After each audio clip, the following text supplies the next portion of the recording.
നമസ്കാരം. കേരളത്തിൽ ഇപ്പോഴത്തെ ഏറ്റവും വലിയ ചർച്ച പാലക്കാട്ട് ഒരു മദ്യ കമ്പനി വരാൻ പോകുന്നതിനെ കുറിച്ചാണ്.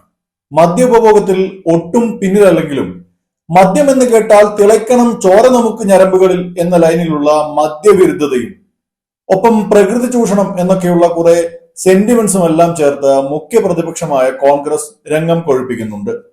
ഒപ്പം ഇത്തരമൊരു കമ്പനി അനുവദിച്ചതിൽ അഴിമതി ഉണ്ടെന്ന ആരോപണവും അവർ ഉയർത്തുന്നുണ്ട്. ഇതൊക്കെ ഉണ്ടെങ്കിൽ പോലും മദ്യ കമ്പനി എന്ന സംഗതി തന്നെ സമൂഹത്തിന് എന്തോ വലിയ അപകടമാണെന്നും അഴിമതി നടത്താൻ വേണ്ടി മാത്രമാണെന്ന ഒരുതരം പ്രചാരണവും ഒക്കെയാണ് ഇവിടെ നടക്കുന്നത്. കേരളത്തിൽ മദ്യ ഉപഭോഗം വളരെ ഉയർന്നതാണെങ്കിലും ഇവിടെ മദ്യ ഉൽപാദനം തീരെയില്ല എന്ന നില തന്നെയാണ് ഉള്ളത്.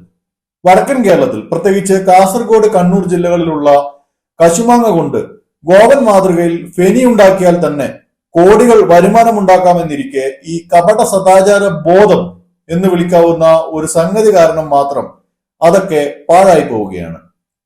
ഇത്രയേറെ വിഭവങ്ങൾ ഇവിടെ ഉണ്ടെങ്കിലും കേരള മദ്യത്തിൽ നിന്നും ഒരു തനത് ബ്രാൻഡ് പോലും ഇതുവരെ നമുക്ക് ഉണ്ടാക്കാൻ കഴിഞ്ഞിട്ടില്ല.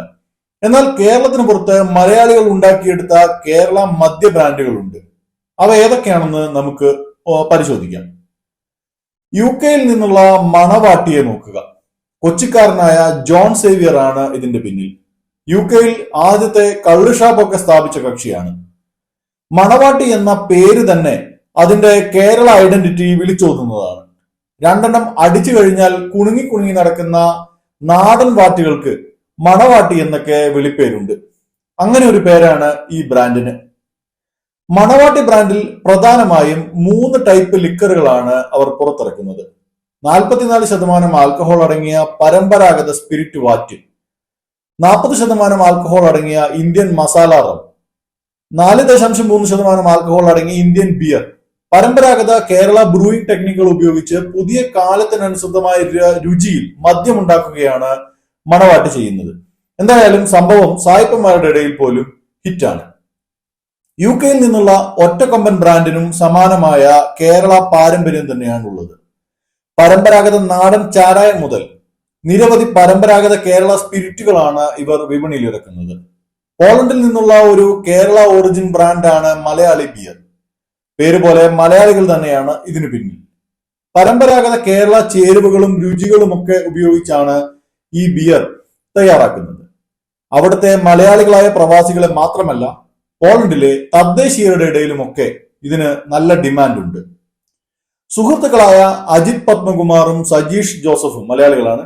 ഇവർ ചേർന്ന് കോവിഡ് സമയത്ത് കാനഡയിൽ ഉണ്ടാക്കിയ നാടൻ മദ്യം അഥവാ ചാരായമാണ് തേക്ക.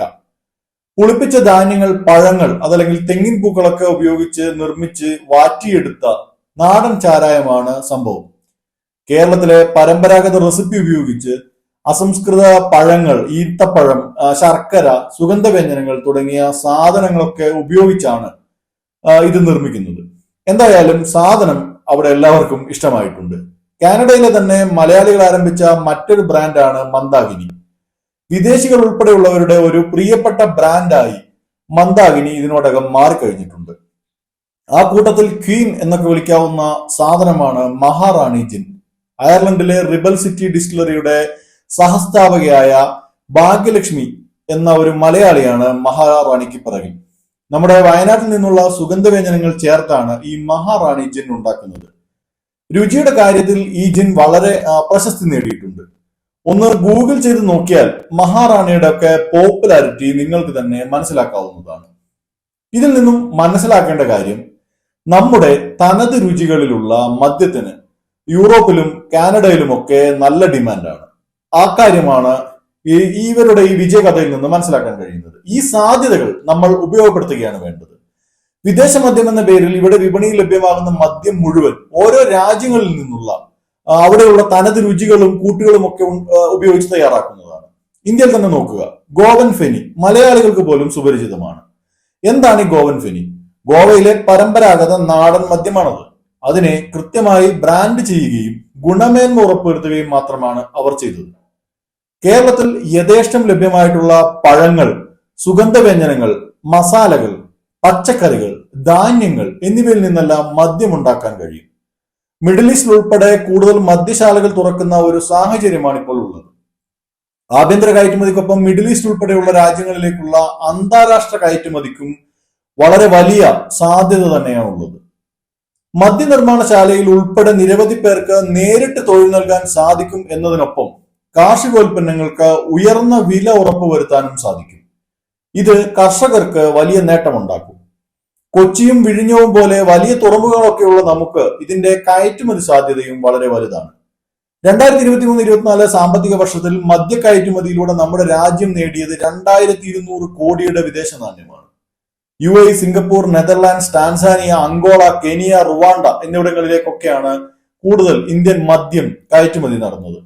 ഗ്ലോബൽ സ്റ്റാൻഡേർഡിനനുസരിച്ച് പരമ്പരാഗത കേരള രുചികളിൽ ആധുനിക ബ്രൂവിംഗ് ടെക്നിക്കുകളൊക്കെ സംയോജിപ്പിച്ച് മദ്യം നിർമ്മിച്ചാൽ അത് നമ്മുടെ എക്കണോമിയെ തന്നെ മാറ്റിമറിക്കുമെന്നത് ഉറപ്പാണ്.